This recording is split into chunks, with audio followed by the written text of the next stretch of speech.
What if one torn storybook could heal a millionaire's broken heart? The rain had been falling all evening.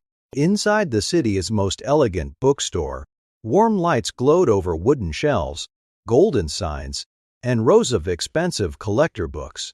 Rich customers walked quietly between the aisles, choosing rare editions wrapped in silk paper. Near the front counter stood Adrian Vale, a millionaire publisher, known for being cold, strict, and almost impossible to impress. He owned the bookstore. He owned one of the biggest publishing companies in the country. And yet, he had not read a bedtime story in 6 years, not since his little sister died.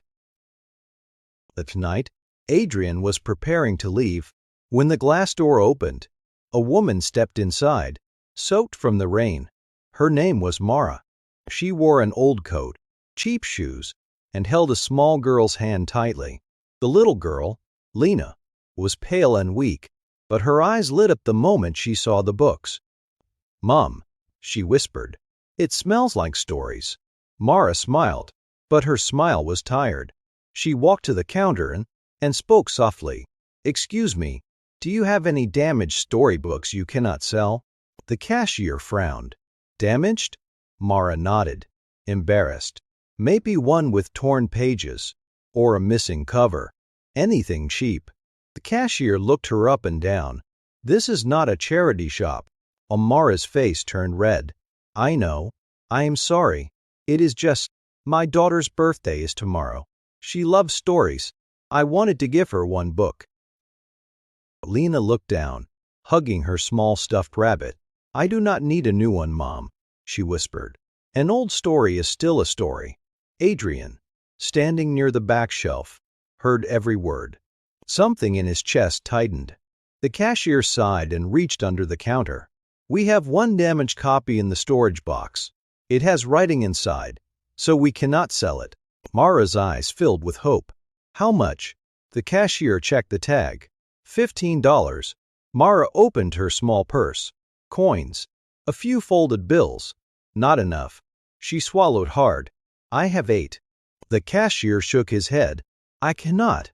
Mara nodded quickly, trying not to cry. "Of course. I understand." She turned to leave, but Lina stayed still, staring at the book.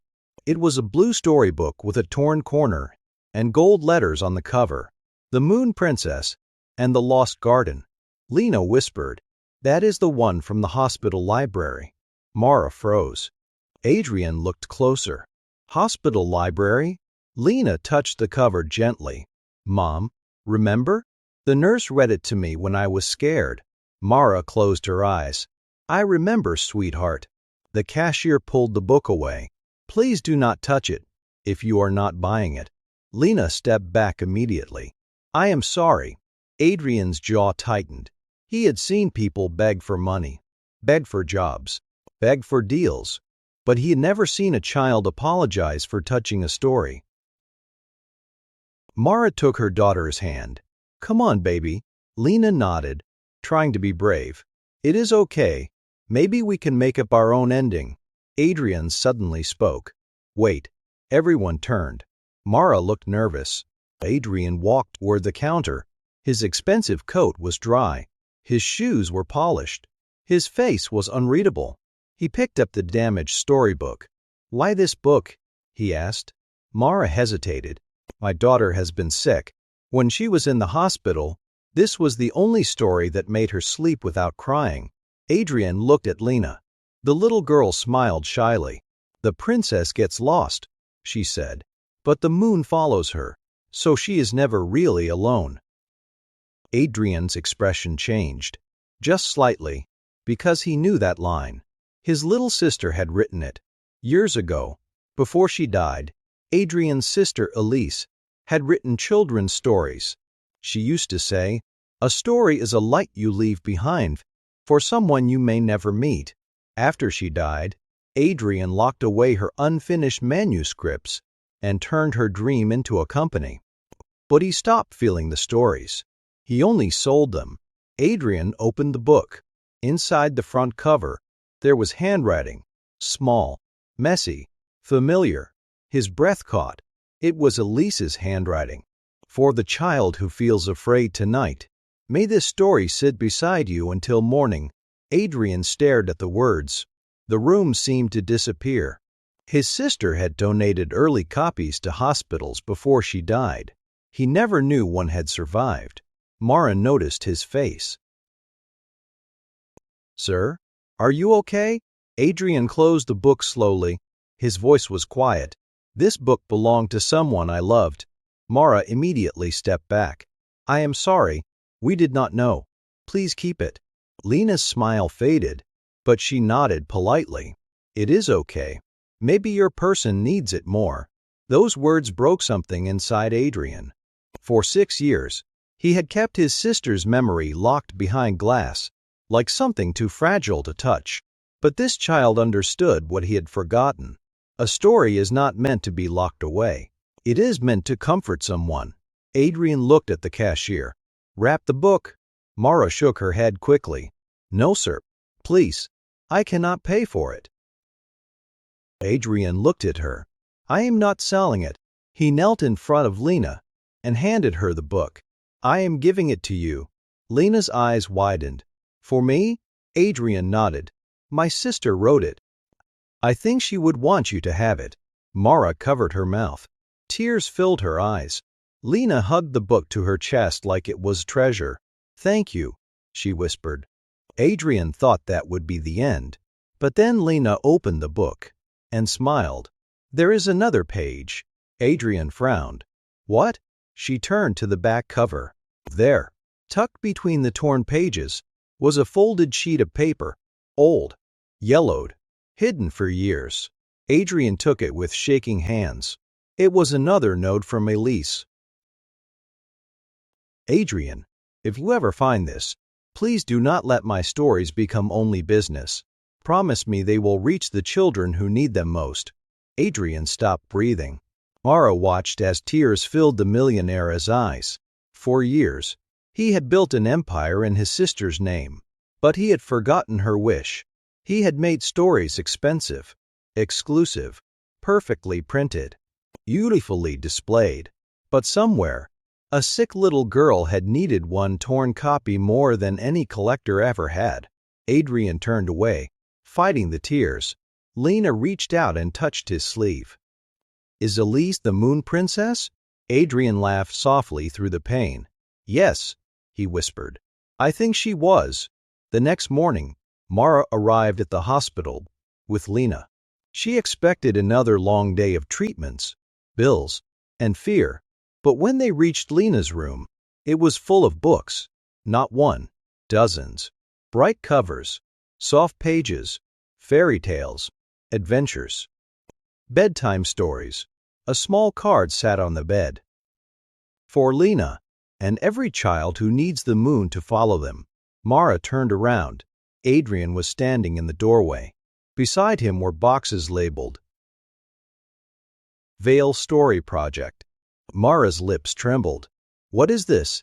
Adrian's voice softened. "My sister wanted her stories to reach children who were scared. I forgot that. Your daughter reminded me." Lina hugged the blue book tightly. "Are these for me?" Adrian smiled. "For you, and for every child on this floor." Mara started crying. Not sad tears, tears of relief, tears of joy. The kind that come when life has been cruel for so long, and suddenly someone chooses kindness. Weeks passed.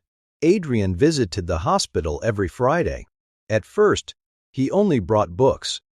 Then he started reading them. His voice was awkward at first, too serious, too stiff, but the children listened anyway. Lina always sat in front, holding the blue storybook. One evening, she raised her hand and asked, "Can you do the dragon voice better?" For the first time in years, Adrian laughed. A real laugh. Mara watched from the doorway, smiling through tears. She saw the cold millionaire slowly become human again. And Adrian saw something in Mara too. A mother who had nothing, but gave her daughter courage every day. A woman who could turn hunger into patience, fear into softness, pain into love. Months later, Adrian stood on stage at a charity event. Behind him, was a giant screen with Elise's photo and the words, "Every child deserves a story." The room was filled with wealthy donors, publishers, doctors, journalists. But Adrian only looked at Mara and Lina in the front row. Lina wore a simple white dress and held her blue storybook. Adrian began. "For years, I thought I honored my sister by building a company in her name." His voice shook, but I was wrong. I honored the business, not the heart. The room fell silent. Then one rainy night, a mother asked for a damaged storybook she could afford, and a little girl taught me that even a torn book can become a miracle if it reaches the right hands. Mara wiped her tears. Adrian continued. "Starting tonight, every hospital partnered with Vale Publishing will receive free children's books, reading rooms, and story volunteers." Applause filled the room. Lina jumped from her seat and ran to him.